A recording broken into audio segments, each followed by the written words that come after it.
उपासना शिविर की आलोचना नहीं करता हूं, सत्यनारायण जी की भी नहीं, लेकिन मैं मौन और संवाद का महत्व आपको समझा रहा हूं। तो हमारे जो बेलजी भाई देसाई हैं, ये गए विपश्यना शिविर करने और इनकी पत्नी भी गई। अब वहां पहला इंस्ट्रक्शन है कि 9 दिन आपको मौन रहना पड़ेगा या 10 दिन मौन रहना पड़ेगा। तो ये चले गए, पत्नी अलग पति अलग। और तीसरे दिन तो बेलजी भाई ने कहा कि मुझे लगा मैं पागल हो जाऊंगा, भागे वहां से, पत्नी भी भागी हुई। तो उन्होंने कहा कि यहां रह के पागल हो जाए, उससे अच्छा घर में लड़ मर के पागल हो जाए। उसके बाद उन्होंने कभी उधर मुंह नहीं किया। तो मैं कहना यह चाहता हूं कि ये जो मौन है ना, वो अपने काम के लिए नहीं है, ये तपस्वी लोगों के लिए, ऋषियों के लिए, मुनियों के लिए, जिनको कुछ दूसरे किस्म की साधनाएं करनी है, उनके अपने लिए तो संवाद है। और आप देख लो इस बात को कि जिस घर में संवाद जितना ज्यादा होगा, उस घर के तनाव उतने कम होने वाले हैं। वो संवाद भले फालतू का हो या बेफालतू का, इसका कोई मतलब नहीं। बेकार की बातें भी आप कर सकते, जरूर करिए। कभी कभी गप्पे मार सकते, मारिए, गप्पों का कोई अर्थ नहीं होता, लेकिन फिर भी आप मारिए। लेकिन उससे क्या होता है ना, जो संप्रेषण है वो महत्व का है। और हम तो बिना संवाद किए रह नहीं सकते। जैसे मैं उदाहरण दूं, हम बाजार जाते, ठीक है, और कोई एक दुकान में चले गए। अब दुकान में आप कभी एक ऐसी दुकान में जाओ जो डिपार्टमेंटल स्टोर टाइप की है, जहां पे हर सामान रखा हुआ है, उसकी कीमत वहां पे चिपकी हुई है और कोई है नहीं वहां, कोई नहीं है वहां, सामान रखा हुआ है, कीमतें लगी हुई है, ये फलानी चीज इतने रुपए की, ढिमाकी चीज इतने रुपए की, उठाओ टोकरी में डालो, बिल बनवाओ, निकल आओ। एक तो ऐसी दुकान है। और एक ऐसी दुकान है जहां हर काउंटर पर एक कोई खड़ा है, चाहे कोई भाई खड़ा है, चाहे कोई बहन खड़ा है, और उसने भी लिख रखा है कि देखो ये चीज इस रुपए की। तो आप तो कुछ ना कुछ करने वाले हैं। आपको लिखा है तौलिया 20 रुपए की, रेट फिक्स है, फिर भी अरे भाई 18 में दोगे क्या? अब ये जो आपने कहा कि 18 में दोगे क्या, भले वो नहीं देगा, आप 20 में ही लाओगे, लेकिन वो संवाद करने का खोजा आपने रास्ता। रह ही नहीं सकते आप बिना संवाद के, रह ही नहीं सकते। अब भाजी वाला है, वो चिल्ला चिल्ला के बेच रहा है, टमाटर 10 रुपया किलो, टमाटर 10 रुपया किलो। हमने 20 बार सुन लिया, फिर भी यार 8 रुपए किलो देगा क्या? अच्छा 8.5 दे रहेगा, लगा दे भाई। नहीं 9 रुपए ले लेना, अरे 9.25 रुपए ले लेना। आप उससे मगजमारी कर रहे हो आधा घंटे, वो आपको मजा दे रहा है इसलिए कर। भले आप 10 रुपए किलो में ही टमाटर खरीद। एक रिक्शा वाला है, मान लो रिक्शा चलाता है, उसका रेट फिक्स है कि 5 किलोमीटर 10 रुपए लूंगा, फिर भी आप उसके साथ मोल भाव करते हो कि नहीं करते हो? क्यों करते हो? संवाद के लिए। कोई लोग ये कहते हैं कि हम कंजूस है, कंजूस नहीं है। भाई बिना संवाद के हम रह नहीं सकते, प्रॉब्लम अपनी ये है, इसलिए हम उससे बातें कर रहे हैं। वो चाहे रिक्शा वाला हो, चाहे तांगे वाला हो, चाहे सब्जी बेचने वाला हो, चाहे तौलिया बेचने वाला हो, या कुछ भी बेचने वाला हो, हमें तो उससे संवाद करना ही है, क्योंकि बिना संवाद के व्यक्ति का संबंध बनता नहीं। और व्यक्ति का संबंध न बने तो ये प्रकृति से जुड़े कैसे आप? जब सबको कुटुंब मान के आप चल रहे हैं तो किसी से जुड़ाव तो हो, तो जुड़ाव होगा कैसे? वो तो संवाद से ही हो सकता है। किसी अनजाने आदमी से कैसे जुड़ेंगे आप? बिना बोले जुड़ सकते? सवाल ही नहीं उठता। हर अनजाने आदमी से आप जुड़ेंगे तो बोलकर जुड़ेंगे, और बोलने में संवाद तो आने ही वाला है। तो मैं कहना यह चाहता हूं कि अपने परिवारों में अभी क्या हुआ है, संवाद धीरे धीरे कम हो गया। ये जो हमारे कार्यकर्ता हमको शिकायत करते, राजीव भाई हमारी पत्नी मदद नहीं करती, हमारे बच्चे मदद नहीं करते, सब कार्यकर्ताओं के घरों में एक और एक प्रॉब्लम है, संवाद की कमी। संवाद करते नहीं, कुछ भी करके आएंगे बाहर, कभी घर में आकर नहीं बताएंगे हमने आज क्या किया। पत्नी पूछेगी 10 बार, अरे क्या किया क्या किया, फिर भी नहीं बताया। अरे तेरे काम की चीज है, बताएं क्या किया। अब जब आप ये मान ही लेते हो कि उसके काम की चीज नहीं है, तो फिर भले आप काम की चीज करो तो वो होने वाली नहीं, सहयोग मिलेगा कैसे आपको? भले आपने दुनिया में तोप चलाई, घर आके बता तो दो कि मैं आज तोप चला के आया, मैंने 10 लोग मार डाले, बताओ तो सही, संवाद तो करो। और आप तो संवाद ही नहीं करोगे तो फिर तो गड़बड़ होने वाली। तो मेरे कार्यकर्ता जो मुझे ये शिकायत करते हैं कि परिवार का सहयोग नहीं मिलता, उसका एक ही कारण है कि हमारे परिवार में परिवार के संबंधियों के साथ संवाद बहुत कम है, और वो कई स्तर पे कम है। एक स्तर जैसे ये है कि आप कहीं गए, आपने बताया नहीं आप कहां गए, बस हो गया किस्सा खत्म। आप कहीं जा रहे हैं, भले आप 5 मिनट के लिए घर के बाहर जा रहे हैं, लेकिन आपने बता दिया कि मैं पोस्ट कार्ड खरीदने जा रहा हूं, तो ये संवाद ही तो हुआ। आपने तो बस जुड़ाव हो गया। हर क्षण जुड़ाव चाहिए आदमी को, और आपने बताया नहीं, आपने तो मौन धारण कर लिया। अब आप कहीं चले जाएं, भले कितना भी महत्व का काम करके आए, लेकिन आपका संवाद हुआ नहीं है, तो उस काम का घर वालों के लिए कोई मतलब नहीं है, वो कितना ही बड़ा काम आप करिए। अब उनके लिए जब उस काम का कोई मतलब नहीं है तो बेकार है आपका सब काम, आप प्रेषित ही नहीं कर पाते। कम्युनिकेशन में बहुत लैकिंग है, और ये भी एक अहंकार, बस और कुछ नहीं। हम क्यों बताएं जी, और क्यों बताएं? क्योंकि हम तो मालिक हैं इस घर के। अब वही गड़बड़ है, मालिक नहीं है भाई, आप इस घर के ट्रस्टी हैं। भगवान ने ये घर आपको थोड़े समय के लिए दिया है, हमेशा ये रहने वाला नहीं है आपके पास। मैंने आपसे कहा कोई सगा संबंधी हमेशा आपके साथ नहीं रहने वाला, कोई वस्तु आपके साथ नहीं रहने वाली, आपका शरीर आपके साथ रहने वाला नहीं, तो मालिक कैसे हो गए?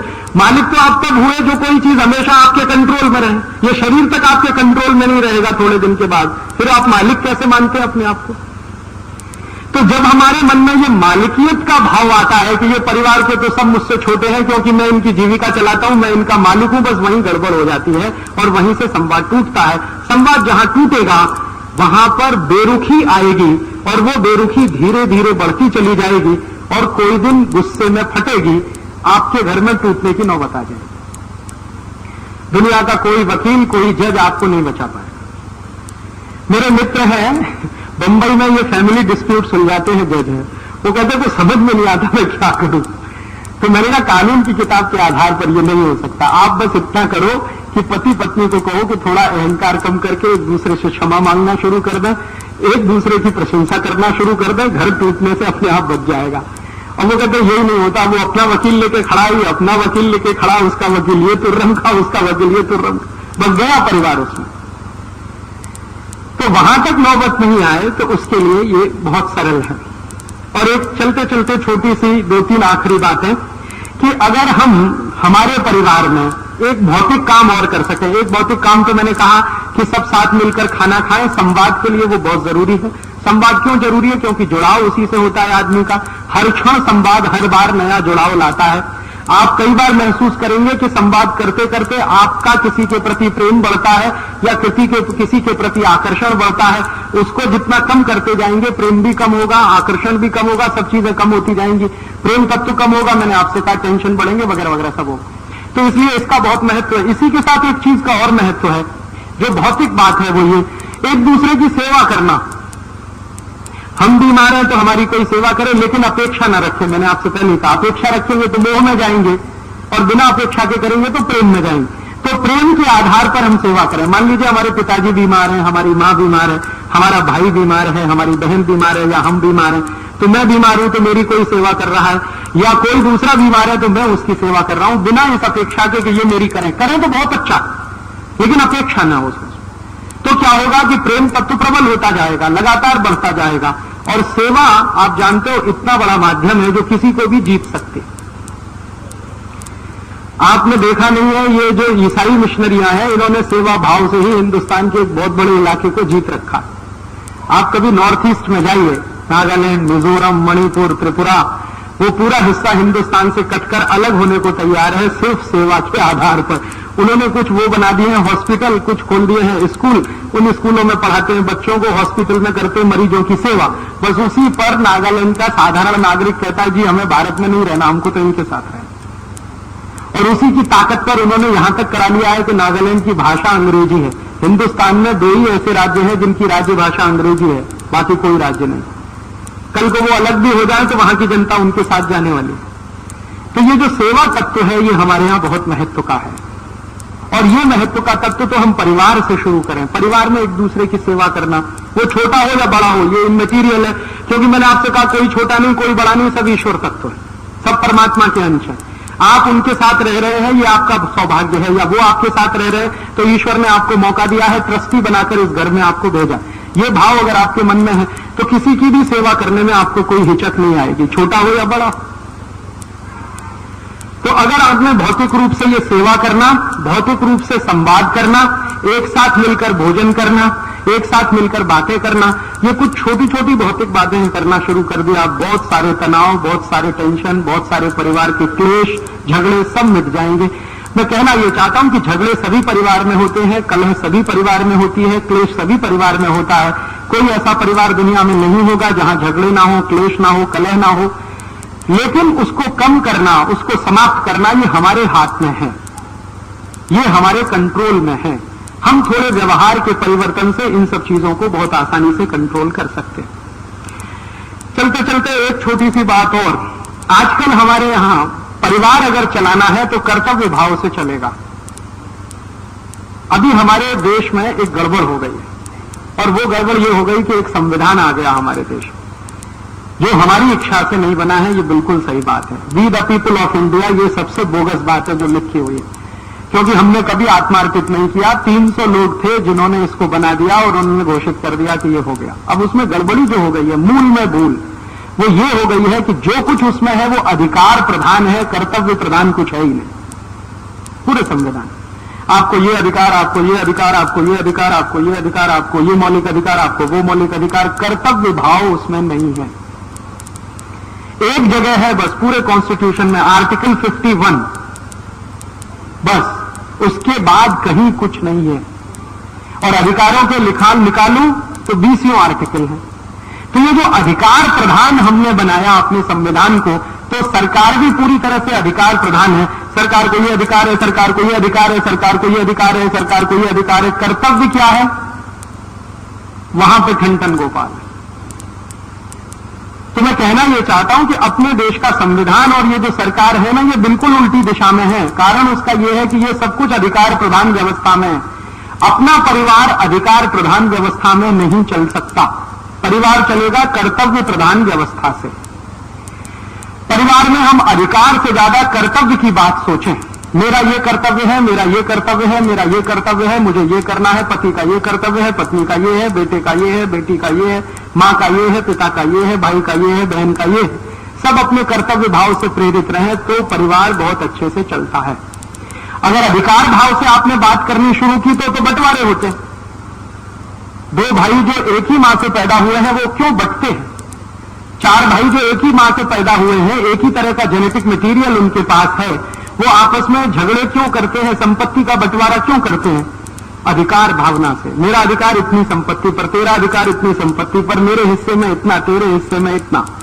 तो ये जो अधिकार भावना आई है, ये अंग्रेजों की लाई हुई है हिंदुस्तान में। अगर अंग्रेज नहीं आते तो हिंदुस्तान के समाज में ये अधिकार भावना नहीं होती। अंग्रेजों ने लाकर ऐसे नियम कायदे कानून बनाए और ऐसा ही संविधान बनवा दिया जिसमें अधिकार अधिकार अधिकार तो हर जगह है, कर्तव्य तो कहीं है नहीं।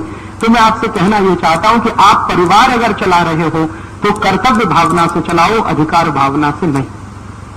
मेरा ये कर्तव्य है, मेरा ये कर्तव्य है, पिता के प्रति बेटे का ये कर्तव्य है, बेटे के प्रति पिता का ये कर्तव्य है, पत्नी के प्रति पति का कर्तव्य है, पति के प्रति पत्नी का कर्तव्य है, वगैरह वगैरह। ये जितना भी कर्तव्य भाव से आप चलेंगे, आपके परिवार में तनाव बिल्कुल नहीं होंगे। तो ये छोटी छोटी बातें, कुछ इसमें भौतिक है, स्थूल है, कुछ आत्मिक है, अंदर की है, मन की है। मन के स्तर पर थोड़ा बदले, शरीर के स्तर पर थोड़ा बदले, तो बहुत सुंदर तरीके से आप परिवार में चल सकते हैं। प्रसन्न रहें, प्रसन्न रखना सीखें दूसरों को। ये जो प्रेम है ना, वो प्रसन्नता का एक दूसरा हिस्सा है। कोई पूछे प्रेम का भौतिक स्वरूप बता दो, आप किसी को प्रसन्न रख सकते हैं तो प्रेम करते हैं, नहीं रख सकते तो आप प्रेम नहीं करते। मोह कर सकते हैं उससे। मोह से मैंने कहा स्वार्थ पैदा होगा, स्वार्थ आगे लालच तक ले जाएगा आपको, और कहां ले जाके तोड़ेगा कोई नहीं जानता।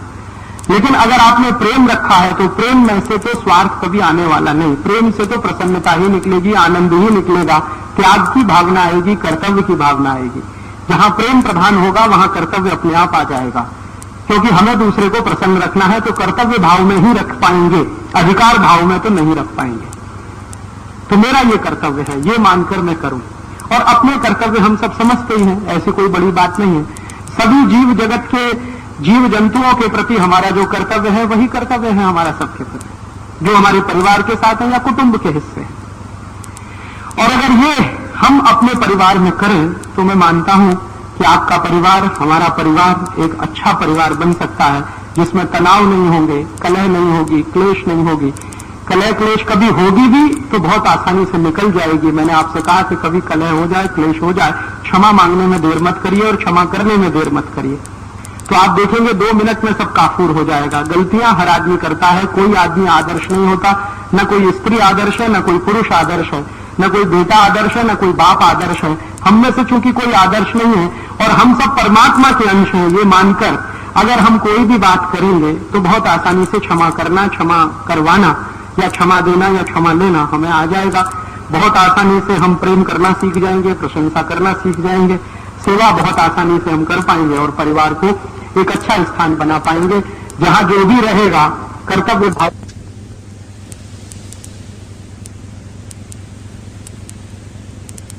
एक छोटी सी बात ये कहना चाहता हूं कि मैं ये जो कह रहा था ना परिवार में, ये मैं आपको एक गहरी बात कहना चाहता हूं, मुझे याद आ गई तो मैं कह दूं कि एक बार मैं एक बड़े संत से बहस कर रहा था।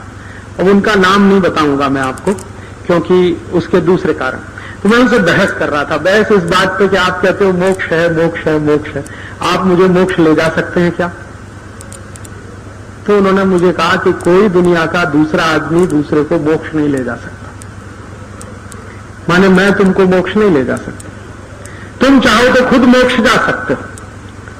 तो मैंने कहा ये तो सब साधु संत कहते हैं कि मेरे पास आओ, गंदा ताबीज बनवाओ, मैं तुम्हें मोक्ष ले जाता हूं। इतने 1000 की गुरु दक्षिणा दे दो, इतने लाख की गुरु दक्षिणा दे दो, एक गंडा बांधता हूं, एक ताबीज बांधता हूं, चलो मोक्ष में मेरे साथ। तो उन्होंने कहा ये सब पाखंडी है, कोई साधु संत नहीं है, ये सब आध्यात्मिक उद्योगपति है। कोई भी आदमी जो ये कहता है आपसे कि मैं आपको मोक्ष ले जा सकता हूं, आप जान लो कि उससे बड़ा पाखंडी दुनिया में कोई नहीं। और बहुत सारे ऐसे पाखंडी लोगों ने समाज का बहुत दुरुपयोग किया है, बहुत नुकसान भी किया है। कोई भी आपसे ये कहता है, कितना भी ऊंचे पद पर बैठा हुआ हो, वो अगर कहे कि मैं आपको मोक्ष ले जा सकता हूं, ये दुनिया का सबसे बड़ा पाखंडी आदमी है जो ये कह रहा। कारण उसका क्या है? दुनिया में कोई व्यक्ति खुद तो मोक्ष जा सकता है लेकिन दूसरे को नहीं ले जा सकता। अब एक दिन क्या हुआ कि जो संत से मैंने ये बात कही तो उन्होंने कहा तुम्हारी कोई जिज्ञासा है मोक्ष के प्रति? मैंने कहा मेरी बहुत जिज्ञासा है।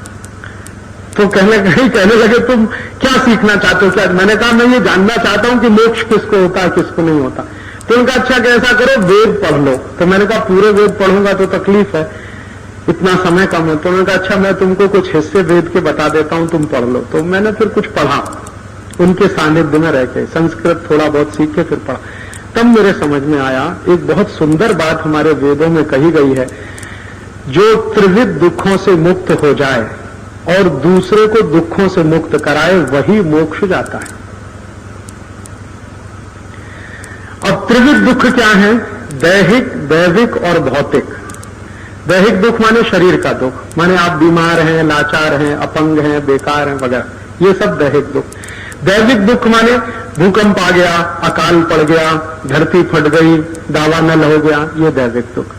और तीसरा भौतिक। भौतिक दुख माने गरीबी आ गई, भूखमरी आ गई, भूख से मरना पड़ रहा है, बिना कपड़े हम ठंड में ठिठुर रहे हैं, मर रहे हैं, ये भौतिक दुख। तो 3 दुख माने गए हैं दुनिया में, दैहिक, दैविक और भौतिक। तो जो व्यक्ति इन 3 दुखों से मुक्त हो जाए और दूसरे को मुक्त करवाने का काम करे वही मोक्ष जाने का अधिकारी है। अब आप उसमें बताओ कहां गंदा, कहां ताबीज और कौन सा आपको ये करना, बताओ मुझे। और ये एक ऐसी बात है जिस पर मैंने हिंदुस्तान के कई साधु संतों से बहस की है। मैं उनसे कहता हूं कि आप बोलो आप इससे सहमत हो कि नहीं? तो कहते हैं हाँ बात तो सही है, क्योंकि इसको नकारेगा कौन? क्योंकि ये मेरी बात नहीं है, हजारों साल पहले कही हुई, वेदों में लिखी हुई ऋषि मुनियों की बात है। उपनिषदों में भी इस पर कई किस्से हैं, पुराणों में तो कई लोगों ने उसको अपने तरीके से व्याख्यायित किया। तो ये तो सत्य है। और हमारे यहां हिंदुस्तान में क्या होता है ना, सत्य हमेशा सनातन होता है। कलयुग भले आ जाए, द्वापर भले आ जाए, त्रेता भले आ जाए, सतयुग भले आ जाए, कृतयुग भले आ जाए, लेकिन सत्य तो सनातन है। सतयुग में भी वही है, द्वापर में भी वही है, त्रेता में भी वही है, कलयुग में भी वही है, कृतयुग में भी वही है। सत्य सनातन है हमारे यहाँ, सत्य कभी बदलता नहीं। तो ये सत्य है कि जो त्रिविध दुखों से मुक्त हो जाए और दूसरों को मुक्त कराए वही मोक्ष जाने का अधिकारी है। ये बात मेरे समझ में अभी आई है। तो अब कोई मुझे ये कहता है कि राजू भाई आप ये आजादी बचाओ आंदोलन क्यों चलाते हो? तो मैं कहता हूं मोक्ष जाने के लिए चलाता हूं। मैंने तो अब ये जवाब देना शुरू कर दिया। मैं किसी को ये कहता ही नहीं कि मैं कोई क्रांति करने वाला हूं, कि क्रांति होने वाली है, कि व्यवस्था बदलने वाली है कि नहीं बदलने। मैं तो ये कहता हूं कि भाई मैं त्रिविध दुखों से मुक्त होना चाहता हूं, दूसरों को कराना चाहता हूं, तो मैं मोक्ष जाने का अधिकारी हूं, इसलिए ये सब कर रहा हूं। आप भी अगर मेरे साथ मोक्ष चलना चाहें तो आप भी ये करिए। और हमारे यहां तो मोक्ष से ऊंची कोई चीज होती नहीं। हम कहते हैं ना, जन्म जन्मांतर के दुखों से छूटना है, ये बार बार जन्म लेना, बार बार आना, फिर जन्म लेना, फिर आना, फिर जाना, ये काय को चक्कर चलाना। मोक्ष ही ले लो ना, हमेशा के लिए खत्म किस्सा। तो मोक्ष आप चलो, मैं भी चलूं, पूरा देश चले, तो इसका एक ही शर्त है कि आप त्रिविध दुखों से मुक्त हो जाओ और दूसरे को कराओ। तो आप दैहिक दुख से मुक्त हो जाओ। दैहिक दुख माने आपके शरीर में कोई कष्ट न रहे, तो आप संपूर्ण स्वस्थ रहो। दूसरा, दैहिक दुखों से मुक्त हो जाओ, माने कहीं भूकंप आ गया, धरती कंप आ गया, भूचाल आ गया और उसमें आप फंस गए हैं, तो उस दुख से मुक्त हो और दूसरे को भी करा दो। कोई भूकंप में मर गया है, कोई भूकंप में फंस गया, उसकी मदद कर दो, वो भी दुख से बाहर आ जाए। और भौतिक दुख से माने गरीबी, भूखमरी, बेकारी से आप दूर हो जाओ और दूसरे को भी दूर कराओ। तो ये 3 काम आप करो, 3 काम मैं करता हूं, हम दोनों मोक्ष चलेंगे, पूरे हिंदुस्तान का 105 करोड़ का मोक्ष हो जाए। अब अगर आपको ये बात समझ में आती है कि मोक्ष जाने का ये रास्ता है, तो आपको वही करना पड़ेगा जो मैं कर रहा हूं। क्योंकि दैहिक दुख से आप मुक्त हो गए, ठीक है, आपने योग किया, प्राणायाम किया, आपने साधना की, दवा खाई, ये किया, आप तो दैहिक दुख से मुक्त हो गए। लेकिन दूसरे को अगर नहीं कराया तो आप तो रह गए हैं, तो फिर तो मोक्ष नहीं होने वाला। तो आप हो जाओ मुक्त, फिर दूसरे को करा दो। आप दैहिक दुख से मुक्त हो जाओ, दूसरे को करा दो। भौतिक दुख से मुक्त हो जाओ, दूसरे को करा दो। तो आप भी मोक्ष चलो, मैं भी मोक्ष चलूं, ये बार बार जन्म जन्म का चक्कर ही फट जाए। तो इसलिए ये आजादी बचाओ आंदोलन में करता हूं। अभी मुझे इसका बहुत अच्छा जवाब मिल गया। कोई पूछता है ये आप क्यों करते हो? कोई कहता राजीव भाई के मन में प्रधानमंत्री बनने की इच्छा है, कोई कहता ये एक दिन पार्लियामेंट में जाने वाले हैं, कोई कहता ये कोई पार्टी बनाने वाले हैं, कोई कहता ये मंत्रिमंडल बनाने वाले हैं। अभी मैं सबको कहने वाला हूं कि मेरी एक ही इच्छा है कि मुझे मोक्ष हो जाए, माने अगली बार मुझे जन्म न लेना पड़े। तो उसके लिए तो ये शर्त है और वो शर्त की पूर्ति मैं कर रहा हूं, उसी के लिए ये आजादी बचाओ आंदोलन चला रहा हूं। तो आप अगर इस तरह का कोई काम करें अपने जीवन में, तो आप भी इन तीनों दुखों से मुक्त होंगे, दूसरे को कराएंगे। तो इसके लिए हम आजादी बचाओ आंदोलन चलाते हैं। अब आप इसमें कुछ अगर मदद कर सकें तो करिए। क्या मदद कर सकते हैं? हम दूसरों का दुख दूर करने के लिए क्या क्या करते हैं? जैसे बहुत सारे गरीब लोग हैं देश में, बेरोजगार हैं, उनको ज्यादा से ज्यादा रोजगार मिले, उसके लिए रात दिन हम लगे रहते हैं। तो कैसे हो? वो कुछ सामान बनाए, उनका सामान बाजार में बिके, वो सामान बेचकर उनको मुनाफा हो ताकि उनका जीवन चले। तो इसलिए हम छोटे छोटे उद्योग, कुटीर उद्योगों को समर्थन देते हैं और लोगों से कहते हैं कि ये बड़े बड़े विदेशी माल मत खरीदो, छोटे छोटे स्वदेशी कुटीर उद्योगों का माल खरीदो, ताकि उन गरीबों का रोजगार बने, उनका भौतिक दुख दूर हो जाए। इसी तरह से दैविक दुख दूर करने के लिए अभी जब भूकंप आया, आपने शायद सुना होगा, भयंकर भूकंप आया गुजरात में, तो हम सब आजादी बचाओ आंदोलन के कार्यकर्ता 3 महीने अपना सारा काम धाम छोड़कर वहां गए। और क्यों गए? तो जिनके ऊपर वो दैविक आपत्ति आई है उनको थोड़ा मदद करें, उनका थोड़ा दुख दूर करें। तो दवाएं बांटने का काम हमने किया। और किसी ने मुझे कहा कि आप ये क्यों करते हो? तो मैंने कभी ये नहीं कहा कि हम ये स्वार्थ के लिए, हमने कहा कि भैया हम तो इसलिए करते हैं कि हमें मोक्ष जाना, हमें मालूम है कि इनको दैविक दुख आया है। अब इनका दैविक दुख अगर हम दूर करा दें तो हमें मोक्ष जाने की एक सीढ़ी आगे मिल जाएगी। तो इसलिए तो हम ये करते हैं। इसलिए नहीं कर रहे हैं कि हमें कोई परोपकार करना है। परोपकार हो रहा है, वो तो उसका दूसरा हिस्सा है। हमें तो मुख्य ये है कि मोक्ष जाना है, इसलिए हम ये सब कर रहे हैं। तो हमने आजादी बचाओ आंदोलन की तरफ से जो भी सेवा काम किया, न तो उसको अखबार में छपाया, न उसका बैनर बनाया, न उसका पोस्टर बनाया, कुछ नहीं किया, क्योंकि हमें अपने लिए करना है, किसी दूसरे के लिए नहीं करना। तो अगर आप ऐसे कुछ काम अपने हाथ में ले लें जिनसे आप ये दूसरों के दुखों को दूर करा सकें, और मैं मानता हूं कि जो मनुष्यता है या जो इंसानियत है वो इसी बात से नापी जाती है कि आप अगर दुखी नहीं है तो दूसरे को भी दुखी ना होने दें, उसी में आपकी मनुष्यता और इंसानियत झलकती है। तो अगर आप ऐसे काम में हमारी कुछ मदद करेंगे तो आप भी इस मोक्ष जाने के रास्ते पर चल सकेंगे, ये निवेदन मेरा है। तो आजादी बचाओ आंदोलन का जो काम है उस काम का आप मदद करें। ज्यादा से ज्यादा स्वदेशी सामान खरीदें, छोटे छोटे उद्योगों के सामान खरीदें ताकि उनका दुख दूर हो। देश का पैसा विदेश में न जाने दें ताकि देश को कर्ज न लेना पड़े, फिर हमें दूसरे दुख में न फंसना पड़े। कहीं कोई प्राकृतिक आपत्ति आ जाए तो तुरंत सेवा के लिए दौड़ पड़े ताकि आप जो दुख से गुजर चुके हैं या नहीं गुजरना चाहते वो दूसरा ना गुजरे। ऐसे ऐसे छोटे छोटे काम। तो आप जब यहां से जाएंगे तो नीचे एक स्टॉल लगा हुआ है, उस स्टॉल पर छोटे छोटे गरीब कारीगरों द्वारा बनाई गई कुछ वस्तुएं रखी हुई हैं। कोई दंत मंजन है, कोई खादी के कपड़े हैं। 10-12 गरीब कार्यकर्ता हमारे सेवाग्राम आश्रम में खादी बनाते हैं और वो खादी के कपड़े यहां पर आए हैं। आप अगर उनको खरीदेंगे तो कुछ 10-11 जो गरीब कार्यकर्ता हैं उनका भौतिक दुख आप दूर कर सकेंगे और वो भौतिक दुख आपने दूर किया तो उनके लिए एक रास्ता खुलेगा और आपके लिए भी एक रास्ता खुलेगा। ऐसे ही कई कार्यकर्ता हमारे पुस्तकें बनाते हैं, कैसेट बनाते हैं प्रचार के लिए। अगर आप वो ले सकेंगे तो बहुत अच्छा है। कुछ कार्यकर्ता अखबार छपाते हैं, उन अखबारों में ये सब खबरें आती हैं कि हम कहां क्या कर रहे हैं। वो अखबार के अगर आप मेंबर बन सकेंगे तो ये उनके लिए एक रास्ता खुलेगा। तो आप मदद रूप साबित हों ऐसे लोगों के जो कुछ ना कुछ दुख में फंसे हैं, बेरोजगारी के कारण, गरीबी के कारण, भुखमरी के कारण। तो ऐसे ही गरीब बेरोजगार लोगों की गरीबी बेकारी दूर करने के क्रम में हम ये सारा काम करते हैं स्वदेशी का। उस काम में आप भी सहयोग करेंगे तो शायद हम और आप एक ही पथ के अनुगामी बन सकेंगे और कोई बड़े उद्देश्य को हासिल कर सकेंगे।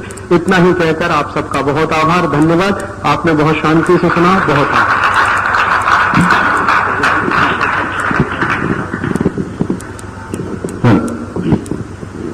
बहुत बहुत धन्यवाद श्री राजीव दीक्षित जी।